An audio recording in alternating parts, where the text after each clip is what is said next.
Welcome back to another episode of In the 1-1, brought to you by our friends at Unibet. Mate, last week was good. Yeah, last week was good, mate. I didn't have as much winners as you did, but Autumn Boy was good for you, mate. Yeah, but it was a team effort. I did, yes. That was a good result. And I think we didn't have a lot of bets, but I think even in the races that we did break down, I think looking at, what was the last race? Tashi. We both kind of suggested Tashi, said it was the best lead-up run. I said Floozy was the lay of the day. Yeah, ran fourth or fifth, I think. Missed a place in the end. Yeah, it ended up missing place. It was Firestorm was still... I was with a friend at the Coogee Bay and it was he needed to run a play, like just run a hole last thing. And he walked, I was like the worst person to walk up to. He's like, I've got this going, it should win. And I said, I actually don't like it, but good luck. Yeah. And then just died out. It was just paddling at the 200, like at top of the straight, it kind of kicked. Well, I thought, I was nothing. next, I didn't say it because I'd never go early crow for people that have a bet going. But in my head, I went, I've got this wrong. I look like a dickhead. But no, it did stop and Tashi just ran up to its last run. That's it. I don't think it ran to a new peak. I mean, it just did what it needed to do. And this time it got the brakes when it needed them, right? And it didn't get caught up in traffic. It was good. Don't know what, like, is the jury out on Firestorm? Unsuited. The track has been playing funny. I don't know if it was just...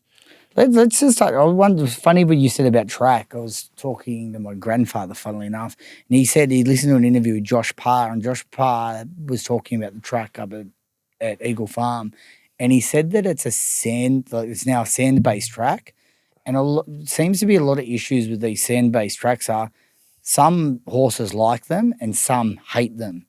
So it's not about whether it's a good 4, a soft 5, whatever it is.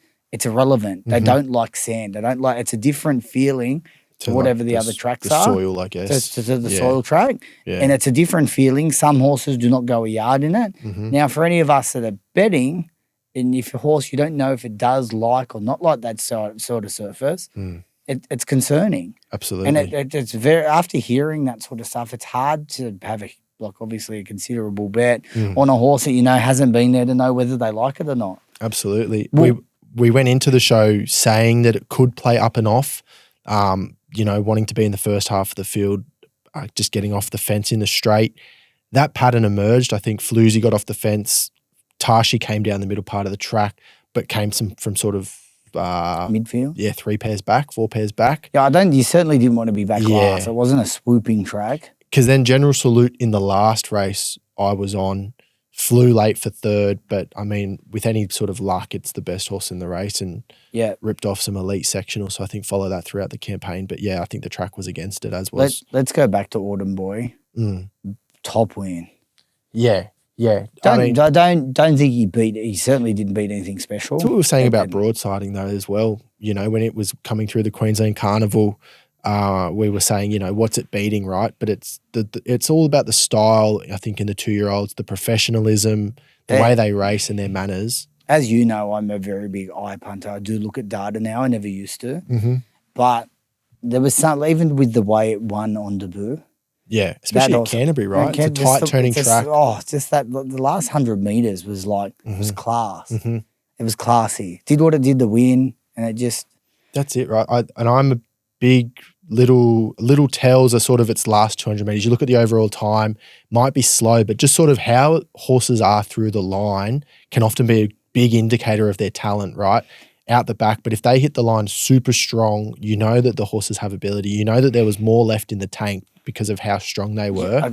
And another thing to touch on, in the fact of they didn't go that fast early, or the fact that they actually settled, especially with horses having their first start, young, inexperienced, for them to actually just drop their head on the chest, sit there, pull out, and then do what they do, that's the sign of a very smart animal. Yeah, absolutely. I definitely think he's going to be a horse to follow. I'm pretty sure J Mac got off and gave it a glowing report. Yeah, no surprise. Waller's got another smart one. It's just what they do now. I think, I don't know, Caulfield Guineas, put it away. I just think, you know what? The fact that when I tipped it was about $4, the $4 in hindsight's a gift. Yeah. And I said, because you would look at the start before, and the only reason you got $4 about that horse was because it was 40s when it won on debut. And it was Canterbury. If it was a Canterbury maiden, but that sort of form can hold up. But like if it had started the start before and it was beating the stable, if it had come off the $1.50 SP or the even money SP, it probably goes to that race and it's 6-4. Absolutely, yeah. That last start SP, I think, just anchored it a little bit. Well, it has to. Look, you have to wait. Yeah. Some sort of weighting has to go to it. Yeah. And that's where you find edge. And that's why I made it the best bet of the day, because once I did the race, I just thought, if this horse is anywhere near as good as I think it is, it's an even money pop and you're getting great value. Yeah, for sure. Sure. Great result. Great result. I tipped Quietness. What did you make? Was it Quiet? Is that what it's called? Yeah. Quietness, something along the lines. The O'Shea horse. It kind That of, was it loomed to win. I never thought I'm home. But it loomed up. The horse got up it actually got up the inside. The horse that beat it. Yeah. I don't know if it just died on its run or it was a bit of a funny one. Yeah, I agree. I mean, having its first start in Australia, there's a lot of the untapped potential, especially when it hits the line as well as it did, and we spoke about that. And then it kind of comes out and fails at its second prep against its second start against horse. I don't think it failed. You Not definitely would fail, but you thought it was going to put them away, and it kind of didn't. I think it exposed its ability by not winning that race, right? I think, Miss Jolene and those types of horses that it reversed on the weekend aren't going deep into sort of the spring carnival. But I mean, I think it'll be a good money spinner for O'Shea. I think it can go around in some sort of one thing I will 88s. say about European horses though, like all horses, for giving one run. Yep. And as much as I do love backing them their first prep here before with some unknowns, you can always forgive them too, because they can sometimes have one or two runs. First up run was exceptional. Yeah. Second run, you're only probably saying negative due to SP. Like it was sensationally backed late. If it was 10-1, it's a good run. So like I don't think it was a bad run. We would have rather it win. The other thing is, it's a stayer second up. They can race a little bit flat second up as well. Yeah.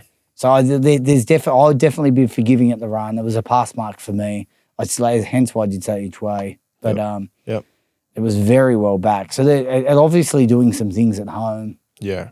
I think people are saying, it's that or the big ones like the start after. But we're only going to do 3 races, the 3 decent races at the sunny coast. Yep. And then we'll just go through our best bets. I think, as I said, this time of year we want to keep it. I like to keep things tight. Wait for the little decent bets. Keep chipping along. Hopefully, start building a few bullets and get ready for the spring. Yeah. As the tracks start drying out, as we can see. So we're going to look up at the sunny coast. Currently a heavy 8. It's currently a heavy 8. Clear skies, improving weather. I think we'll be on a soft track. Yep. But yeah, it won't be. And the other issue is, for everyone looking here, for our Sydney fans, it's currently a heavy 9, probably going to be a soft 6. Yeah, I thought. Good drying weather in Sydney. Dry weather, and for those people that are betting there, it's rail 8. It's 7. It's 8, and then 7 for like the thousands. It's like a funny rail. Yeah, but it's around the 7 or 8 meters. It's 8 meters, 1,000 to the winning post, 7 the remainder. So it's when it's in that position. Yeah, drying track.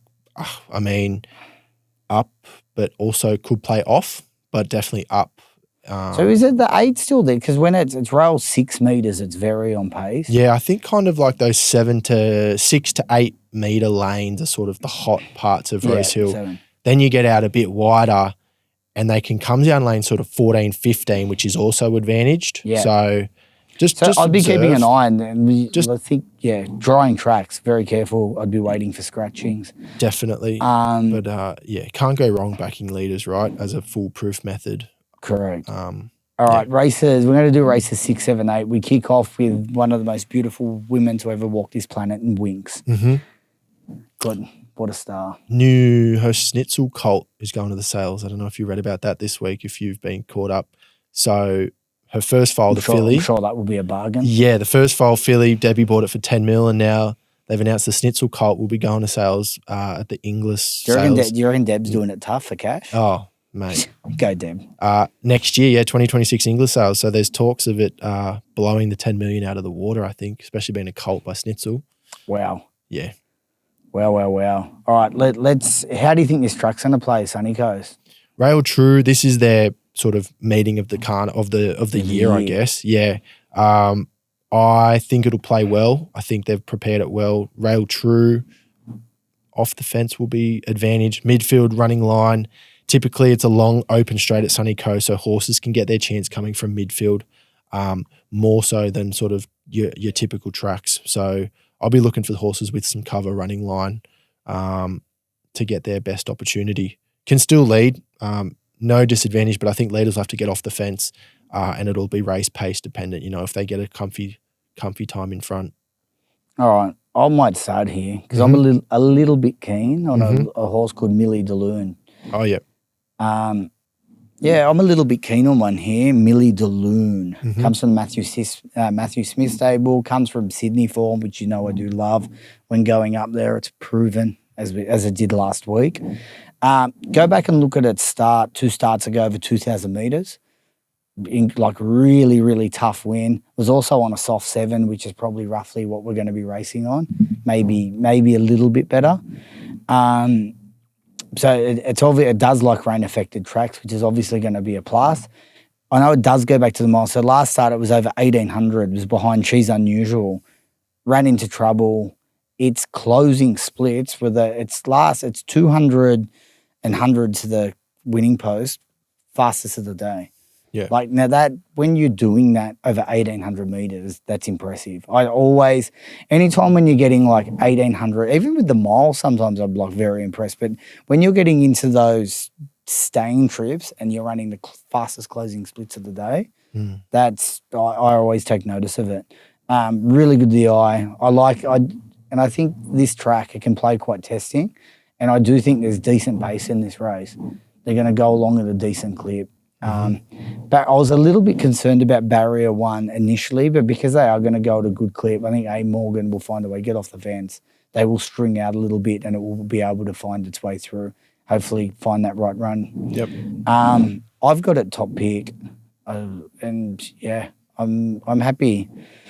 It's probably, you're looking at around 480, 460. If you're getting $5, it's probably an each way play. Yep. Happy to take the each way. Not a huge bet, but definitely happy to be betting each way. Yeah, love it. You have any opinions here? Not really. I liked the 300, number 5, the Gay Waterhouse runner last start. Jumped from gate 12, got too far back at Ipswich. I thought its run had merit. I liked its first start run at Warwick Farm. And then it went to Hawkesbury, sat wide, no cover. And weakened, but I thought it didn't handle the heavy track. So I'll be looking to see how dry Sunshine Coast gets first. But I think it's one that can run well at sort of $12. Not a confident play for me, but just a little value one. Yeah. All right, well, we move forward to the Glasshouse where we have Warney favourite. This was the horse you tipped last start, and it's only just got off the fence now. Yeah, it was... it was a bit of a horror watch, wasn't it? It's one of those races you wish you didn't watch. You just kind of checked the results and said, it didn't win. Just watching it caused so much more pain. Well, I remember you tipping it. I think that day someone texted me and said, do you like anything? And I'd gone there. It was obviously late in the day, and I just went, the only thing left, Tommy tipped. And I tipped it. And then I thought, because I knew, and you're quite confident, that you're very confident pretty confident going into that race. And then I looked and I went, fuck, didn't run a plays. And then I didn't watch it until obviously we did the form for this. And I went, oh, yuck. Yeah, it was pretty disgusting being in the coffin. It's the worst place you can be in racing, especially on a bet like those tight tracks like Canterbury, Ipswich, Moonee Valley. They get stuck in the coffin and it's just for anyone that doesn't know what the coffin is, it's like box seat in the fence. Yeah. Explain it. Well, we're in the 1-1 podcast. And we've got the coffin to our inside. We're keeping it in. It's not going anywhere. We've packed a scrum around it pretty much. Correct. So but the funny thing is, so if you talking about Canterbury, going off topic a little bit, but if you look at a track like Canterbury, when it's fence on, you either have to lead or sit in the coffin, or even sit worse behind the coffin. Correct. But you have to ride for luck, and it's hold your breath. You hold your breath. You either look like a genius or you have punters abusing you as you ride back in. You just hope that when you're in the coffin, outside the leader weakens and you just get the and passage you get that up. nice slipstream in. When it weakens and sort of falls in the lap of the horse in the 1-1, Coffin Yeah. can sort of sneak up. But or it can take off and you can get on the back of it. It's a tricky one. Absolutely. But yeah, back on the Warnie, extremely unlucky last start. The Inflictor bounced back. Yeah. I mean, I thought the mile was a concern last start, but Rachel rode it well. It did just fall in against Sabak, but they broke off and sort of put 2 lengths back to third. Not sure Sabak is, I mean, I think you mentioned Sabak last week as an improver. Yeah. But I mean, it's no world beater. It just sort of goes around in that level. So I was happy to take it on, deep in prep, quick backup, back in distance, loses Rachel King. And I think it loses control too. I think there's a bit more speed in this, so it'll have to do it tough. Warnie on top for me. I mean, everyone saw the run last start, getting $3.10 probably looks a bit of value. If it can just slot in, I actually think gate 12 on a Sunshine Coast sort of off-fence track is actually an advantage. Yeah, on top for me. Don't want to dive into $3.10. I think we might even see $4. Mace. Oh, yeah, you think it's going to get right out? I think so. I mean, yeah, I mean, it sort of held steady. It was 245 out to 260 last start. There definitely looks to be enough pace here, as you said. Like the Inflictor may not control, so you know they're going to run along. Yeah, I am Artie. Orton won the Warnie race last start. It's funny, with a lot of these paces where there is a lot of pace, I'm actually happy to when you draw wide because it gives you time to find. They usually string out. Mm-hmm. So when they go slow is the worst thing in the world. Yeah. Unless you're a horse that can take off and go forward, then you're because it's either you got forward or back. There are only 2 options. But when they string out, there's usually 2 or 3 positions that you can find somewhere in that middle position. Yeah. I just think Total Forgive Run had a look. I want to be on Warnie myself. Yeah. Beautiful. Not a big play for me, but fuck, if it gets out to $4, like going through this race, I didn't think there was a lot of chances. Yeah. I'm the Inflictor going back to 1400. I'm assuming you would think suits. Yeah. But I'm definitely happy. What about Far Too Easy? What are your thoughts there? I was just about to bring it up. Didn't fire a shot, but it is a group. Like it comes out of the Stradbroke. Like if you go back and watch his run against War Machine 2 starts back, it's certainly good enough to be winning there. I also think, bear with me, this might tie in with sort of what we're talking about at the beginning of this show. If you look at Far Too Easy, this preparation, Eagle Farm beaten 7 lengths, didn't handle it. Goes to Doomben, runs second behind War Machine, who then wins the Stradbroke. Then goes back to Eagle Farm in the Stradbroke, beaten 6 lengths. Yeah. Like, I mean, in line with sort of what Josh Parr was saying, that horse just doesn't like Eagle Farm. Now it gets to Sunshine Coast, gets to a soft track where it's 6 starts, 5 wins. It's an improver, draws well from gate 4. It just has to lug the 60.5 kilos while I think Warnie is just as good. He's genuinely the best. He's definitely the best horse in this race when he's on. Yeah, absolutely. I mean, if you mark him off of sort of the second behind War Machine 2 back, he's probably $5 in this race. Then he fails in the Stradbroke. Now he's $8. I mean, if you're willing to forgive him. Yeah, they're probably my 2 plays in the race, Warnie. There's a horse I'll make mention of. If the track was to draw right out, I would forgive Vienna Princess at the 40-1. I'd be if anyone playing exotics, I'd throw it in. This horse at its best can definitely give a race like this a very good shake. And its trial between runs has been quite good. Yep. But it also could be ready to be a mum. It's one or the other. It is. But if you just see a sprinkling of money and the track dries out, like the firmer the better for her. But mate, I'm telling you, she's a horse on her day. She's a serious animal. And she actually does race better second up. Sweet. So, yeah. All right. There's a good little insight there. We move forward to race 8. Kandra Cup. Yes. And we have a horse called Half. Let's go through the map first and then I'll go through the market and the horses. Yeah, sweet. I got the right way. Hopeful. Bear on the Loose comes up from Sydney, draws the pole. I expect the Gay Waterhouse runner to be positive. Shouldn't go too quick here. I don't think Bear on the Loose wants to go too fast. I've got a moderate tempo average tempo. Half Yours is interesting. Favourite from the McAvoy stable, had 2 Sydney runs. It'll flop out the back, I think. I think it'll settle off midfield, try and use its turn of foot. But yeah, I found this race very difficult. A lot of stayers mixing their form and you've got to, figure out which one's going to peak on the day. That's sort of not what I want to be doing with my spare time. What do you think, Mace? Yeah, but I found it hard to find the McAvoy horse as short as it is. I know its win 2 back on a heavy 8 was quite good. Well, it was good to the eye, but like fucking hell, it's a benchmark 78 now. Yeah. I, like going back, I think out of genuine form, like the Winter Cup, that's a decent race. Bear on the Loose, I thought was extremely gutsy. Yeah. It's 2,400 meters. It's a different beast. Neither of the two. I want to stick with that form line with Don Diego de Vega. I did like what it was doing. Yep. That they've got 2,400 meter form. They haven't won over it yet, but like Bear on the Loose went close, and he was certainly doing his best work late. Don de Vega. I like the second run at 2,400 as well. You're now rock hard fit. Yep. I like that Sydney form. I do like it. It's solid. Probably one other horse to make mention of is He's a Shocker. It's got to lug the 60 kilos, but it's coming back like from horses like No Menzois pissed in, but that's a far better quality than this field. Yep.